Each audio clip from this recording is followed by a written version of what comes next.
Digital page থেকে রয়েছে আমি শঙ্কু সত্র এই মুহূর্তে। তবে সব থেকে বড় অভিযোগ যেটা পশ্চিমবঙ্গে যেগুলো মহিলা সংশোধনাগার রয়েছে, সেই সংশোধনাগারে যেটা রিপোর্ট বলছে, হাইকোর্টে যে রিপোর্ট জমা পড়েছে, একটা পাবলিক লিটিগেশন মামলা হয়েছিল, জনস্বার্থ মামলা হয়েছিল। তারপর যেটা অর্থাৎ তাপস ভঞ্জ নামে একজন অ্যাডভোকেট, যাকে হাইকোর্ট দায়িত্ব দিয়েছিল বিভিন্ন মহিলা সংশোধনাগারে খোঁজ নিয়ে দেখার জন্য, তিনি খোঁজ নিয়ে এসে যে ভয়ঙ্কর একটা রিপোর্ট দিয়েছেন যে পশ্চিমবঙ্গে মহিলা সংশোধনাগারে 196 জন মহিলা অন্তঃসত্ত্বা হয়েছেন এবং তাদের সন্তান প্রসব হয়েছে। কিন্তু প্রশ্ন, সেই সন্তানদের বাবা কে? কারণ সংশোধনাগারের মধ্যে তো বাইরে, অর্থাৎ মহিলা সংশোধনাগারের মধ্যে বাইরের থেকে তো কোনো পুরুষ যেতে পারে না। তবে সেটা নিয়ে আমরা কথা বলবো। এই মুহূর্তে আমাদের সঙ্গে রয়েছেন আইনজীবী পারমিতা। পারমিতার সঙ্গে একটু কথা বলবো। পারমিতা, সব থেকে বড় অভিযোগ, সাংঘাতিক অভিযোগ, মহিলা সংশোধনাগারে যেখানে আটো সাটো একেবারে নিরাপত্তা, সেখানে 196 জন মহিলা অন্তঃসত্ত্বা। কি বলবে? নমস্কার, আমি অ্যাডভোকেট পারমিতা দে, জাতীয়তাবাদী আইনজীবী কাউন্সিলের পক্ষ থেকে আমি কিছু বার্তা শেয়ার করছি। দেখুন, যে সাংঘাতিক আজকে তকমাটা লেগেছে আমাদের কাছে, এই বার্তা উঠে এসছে যে আমরা ওমেন কারেকশন হোম, যেটা জানি সংশোধনাগার, আমরা ডাইরেক্ট সেখানে জানি যে ওখানে মেয়েরা থাকে, যে যারা ওখানে সংশোধনাগারে যারা কোনো শাস্তিপ্রাপ্ত হয়ে ওখানে ট্রায়াল চলে বা সেই জায়গাতে কারা থাকছে, মেয়েরা, সেখানে কি করে অন্তঃসত্ত্বা হচ্ছে। প্রথমে এই জায়গাতে একটা ফার্স্ট প্রশ্ন আমাদের কাছে এসে যায়, আমরা প্রোটোকল মেনে যদি ধরতে পারি যে এখানে 196টা আমি শুনলাম, শঙ্কর আপনি বললেন, এখনই জানলাম 196 জন, তাহলে তার মধ্যে 15 জন আবার বাচ্চা রয়েছে তার মায়ের সঙ্গে। তো সেই ক্ষেত্রে আমরা কি দেখতে পাচ্ছি, যখন একজন জেলে যাচ্ছে, তার মেডিকেল টেস্ট হয়, তার সমস্ত কিছু ডিটেলস লেখা থাকে, তার সমস্ত কিছু, সে অন্তঃসত্ত্বা কিনা, তার বাচ্চা কমাসের চিনি প্রেগনেন্ট। রিপোর্টে বলা হয়েছে যে সংশোধনাগারের মধ্যে যাওয়ার পর তারা অন্তঃসত্ত্বা হয়েছে। আমি এই প্রশ্নটাই করছি, আমরা এগুলো লেখা থাকে, তাহলে সেখান থেকে পরে যখন এই ঘটনাটা ঘটেছে, তাহলে একটাই প্রশ্ন উঠে আসছে যে প্রশাসন কি করে তাহলে নিশ্চুপ এখানটাতে বাচ্চা যেখানে ওখানে জন্মগ্রহণ করছে সংশোধনাগারে, কি করে আউট ইজ পসিবল? কারণ এখানে আমরা যেখানে রক্ষকে ভক্ষক, এই প্রশাসনের ক্ষেত্রে যদি মহিলা সংশোধনাগারে নারীরাই সেখানে সংরক্ষিত না থাকে, সেখানে যদি তারা এখানে রক্ষকরা ভক্ষকের ভূমিকা পালন করে, বা এখান থেকে কোনো জায়গা থেকে কারা আসছে, কারা সেই মেয়েদের সঙ্গে এমন ঘটনা ঘটাচ্ছে যেখানে তার ওখানে বাচ্চা জন্মগ্রহণ করা হচ্ছে, বাচ্চাকেও সেই কারেকশন হোমে তার মায়ের সঙ্গে থাকতে হচ্ছে, এটা চরম দুর্ভাগ্যজনক। এবং এটা একটা সাংঘাতিক তথ্য আজকে কলকাতা হাইকোর্টে যে উঠে এসছে, এবং সেই ঘটনার একটা পশ্চিমবঙ্গে আমাদের প্রশাসন, এই প্রশাসন যে মুখ থুবড়ে পড়েছে, প্রশাসনের ক্ষেত্রে কোনো কেউ, নারীরা যে নিরাপদ নয়। যেখানে কদিন আগে দেখলাম যে বলা হচ্ছে পশ্চিমবঙ্গ নাকি অনেক ভালো জায়গায় আছে, তাহলে আজকের এই তথ্য না উঠলে তো আরেকটা জায়গায় আমাদের উদ্ঘাটন হতো না, যে ওমেন কারেকশন হোম যেটা বলা হয়, সেখানে নারী সংশোধনকারী নারীরা নিরাপদ নয়, সেখানে তারা ওখানে কাদের শিকার হচ্ছে, কাদের দ্বারা তাদেরকে নিজেদের জীবন। সব থেকে বড় প্রশ্ন, কিংবা আমি একটা বলি যে নোটে যেটা বলা হয়েছে যে যারা মেল, যারা ওখানে এমপ্লয়ি রয়েছে, তারা যাতে ভেতরে, মানে যেখানে মহিলা কয়েদিদের যেখানে থাকার জায়গা, সেখানে যাতে তারা না যায়, সেটা কিন্তু সেখানে অ্যাডভাইস করা হয়েছে। কিন্তু সব থেকে বড় প্রশ্ন, এই বাচ্চাগুলোর বাবা কারা? এই বাচ্চাগুলোর বাবা কারা, কার মানে কিভাবে টেস্ট হবে? এই বাচ্চাদের বাবা, তাদের পিতৃত্ব পরিচয়, তারা এখানে এসে কিভাবে তারা মারা, মানে তাদের মারা গর্ভবতী হয়ে পড়লো, এটা কি করে সম্ভব? কারণ একটা জায়গায় থেকে বলা হয়েছে কোনো মহিলা সংশোধনাগারে কোনোভাবে যেন কোনো পুরুষ, যারা জানি ওখান থেকে যাদের খাবার পরিবেশন বা অনেক কিছু সার্ভিস আছে যাদের যেতে হয়, সেই জায়গাটাকে আটকানো হয়েছে। তাহলে সেই জায়গাটাকে আটকানোর ক্ষেত্রে কারা কারা ওখানে আছে, সেই সিসিটিভি ফুটেজ থাকে। আমরা জানি জেলে আমরা কারেকশনাল হোমে যেখানে থাকে সব জায়গাটা অন্তর্ভুক্ত একটা সিসিটিভির আওতায় থাকে, তারা কিভাবে আছে, তাদের শারীরিক কোনো ক্রাইসিস আসছে কিনা, সেখান থেকে এই ঘটনাটা ঘটা মানে একটা দুর্দর্শ মানে মানে নিন্দনীয় একটা হাইলাইট পশ্চিমবঙ্গে আবার হলো, যেখান থেকে এদের বাবার কর্তৃত্ব পরিচয় পুরো অন্ধকার জায়গায় থাকবে। কিভাবে আসবে, ডিএনএ টেস্ট কার হবে, কোন বাবার সঙ্গে তার ডিএনএ টেস্টে মিলবে, সুতরাং সেটা অন্ধকারে অন্তরালে থেকে যাচ্ছে। এই প্রশ্নের উদ্ঘাটন করতে আবার কে কোন কোন জায়গা থেকে কোন কেউটে বেরোবে সেটা সময় বলবে। এবং অবশ্যই একজন আইনের ছাত্রী হিসাবে আইনজীবী হিসাবে এটা আইনের উপর ভরসা রাখবো।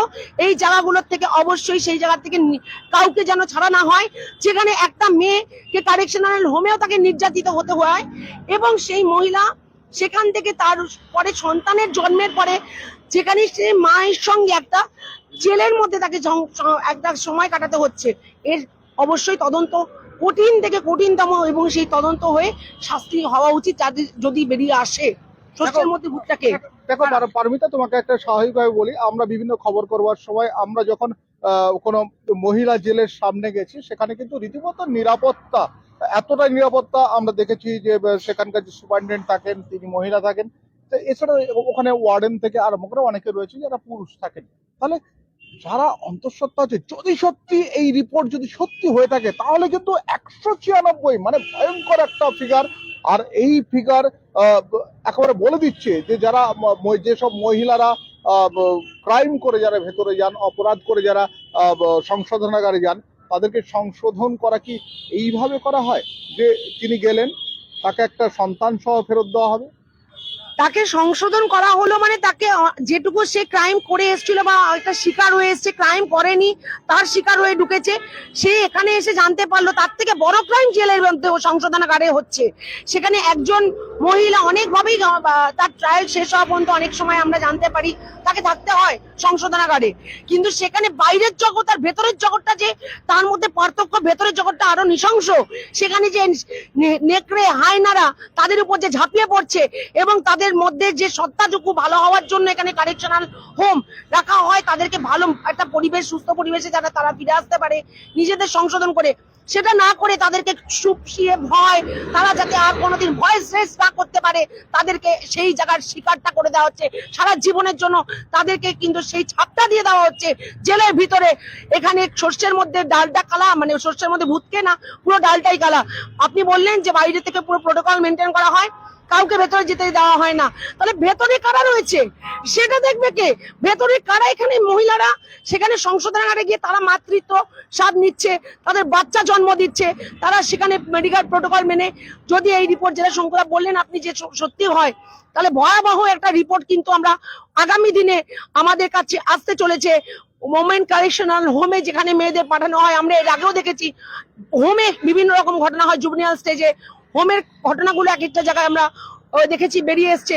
সেখানে তাহলে মাদের সঙ্গে বা সেই জায়গাতে কারেকশনাল হোমেও সেই ঘটনাগুলো ঘটছে। মেয়েরা কোথাও নিরাপদ নয়, মেয়েরা কোথাও নিরাপদ আজকে আমরা একটা জিনিস আমি পারমিতা যেটা বলে রাখি যে এটা শুধু পশ্চিমবাংলার জেল নয়, সুপ্রিম কোর্টেও পর্যন্ত এই ধরনের একটা মামলা তৈরি হয়েছে এবং সেখান থেকেও নির্দেশ গেছে। তবে অন্যান্য রাজ্যেও কিন্তু এই একই ধরনের ছোঁয়া অনেকটা দেখা গেছে, তবে যদিও সেগুলো আমাদের কাছে এখনো পরিষ্কার নয়। তবে এই মহিলা জেলে অর্থাৎ ওমেন জেলে যে আজকে এই ধরনের রিপোর্ট বেরিয়ে এলো, এই রোগ কিন্তু শুধু আজকের নয় বোধ হয়, এটা ওই রোগটা বোধ হয় অনেক দিনের পুরনো। অনেক দিনের পুরোনো না হলে এত বড় ক্যান্সারটা তো তৈরি হয়ে যায় না, যেখানে স্প্রেড করতে করতে 196 একজন মায়ের সংখ্যার এখন পর্যন্ত রেজ হয়েছে যারা এখনো পর্যন্ত গর্ভবতী হয়েছেন এবং 15টি শিশু ওই জেলে মাদের সঙ্গে তারা এখানে জেলের মধ্যে রয়েছে। সুতরাং এই জায়গাটা থেকে কারা কারা, একদিনে তো হয়নি 196 টোটাল পশ্চিমবঙ্গে, সম্ভবত এটা টোটাল পশ্চিমবঙ্গতে 196 সার্ভে করে রিপোর্টটা তথ্য এসছে 196 পুরো পশ্চিমবঙ্গে। তাহলে এটা কতদিন ধরে হয়েছে, যার ফল এখন বাচ্চারা হয়ে গিয়ে তারাও জন্মগত মনে হয় 4-5 বছরের বাচ্চা এটা রয়েছে, এটা বড় ভয়ঙ্কর ভয়ঙ্কর। সুতরাং এটা যে দিনে দিনে কতদিন ধরে চলেছে, এই নিঃশোষণ, এই মেয়েদের উপরে নারীদের উপরে যে ঝাঁপিয়ে পড়া হায়না নেকড়েদের যে রূপটা, সেটা যে মেয়েরাকে শেষ করে দিয়েছে নারী। আমরা আজও বলি নাকি আমরা কি সুরক্ষিত, আমরা নারীরা কোথাও না, না ঘরে না বাইরে না হোম মানে ওমান কারেকশন হোমে, যেখানে হচ্ছে পুলিশের নিরাপত্তা থাকে। আমরা জানি যে প্রশাসন সেখানে গেটওয়ে থাকে, সেই প্রশাসনদের মধ্যে তাদেরকে ভালো করা নেই, সেখানেও মেয়েরা গর্ভবতী হয়ে যাচ্ছে। আচ্ছা পারমিতা, এই তথ্য বেরিয়ে আসা বটে, যেহেতু পরবর্তী সময় জয়মাল্য বাগচির বেঞ্চে এটাকে শুনানি হবে আমরা যতটুকু জানতে পেরেছি। তবে একটা জিনিস, আপনি তো মেয়ে, এই ধরনের বিষয়ে কি আপনিও ইনভলভ হবেন? আপনি তো একটা আইনজীবী, ইনভলভ হবেন?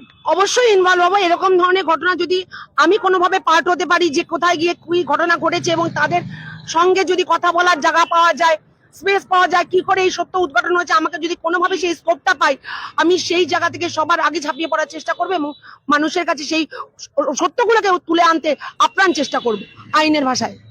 তবে এই প্রথম থেকে একটা কথা বলছিলাম যে এই যে এই বাচ্চাগুলোর বাবা কে, আর সেটা বাবা জানতে গেলে নিঃসন্দেহে এখন বোধহয় জেলের সবাইকে নিয়েই ডিএনএ টেস্ট করার একটা প্রক্রিয়া শুরু হবে। তবে আইনের প্রতি ভরসা রাখছেন সবাই, পারমিতাও আইনের প্রতি ভরসা রাখছেন। পরবর্তী সময় কি হয়, কিংবা পরবর্তী সময় আইন কোন পথে এগোয়, সমস্ত কিছু দেখার। আর এটা কিন্তু একটা লম্বা বিচার প্রক্রিয়া চলবে এবং এর মধ্যে একটা তদন্ত নিঃসন্দেহে চলবে। সেই তদন্তটা কারা করবেন, কোন এজেন্সি করবেন, সেটাও কিন্তু একটা সব থেকে বড় ব্যাপার। তবে এই যে একটা ভয়ঙ্কর অভিযোগ যে এতগুলো মহিলা অন্তঃসত্ত্বা জেলের মানে একেবারে সংশোধনাগারে যারা রয়েছেন তারা যে নিরাপদ নন, তারা যে অন্তঃসত্ত্বা হয়ে পড়েছেন, তারা ইচ্ছাকৃত হোক অনিচ্ছাকৃত হোক, সেটা তো ততটা গুরুত্বপূর্ণ নয় বোধহয়। তবে জেলে গিয়ে অন্তঃসত্ত্বা হয়ে পড়ায়, এটাই কিন্তু সব থেকে গুরুত্বপূর্ণ খবর এই মুহূর্তে। তবে এই ধরনের নানা ইনফরমেশন পেতে গেলে আপনাদের নিউজ 18 বাংলা ডিজিটাল পেজ অতি অবশ্যই দেখতে হবে। আমি শঙ্কু রয়েছি আপনাদের সঙ্গে। নমস্কার।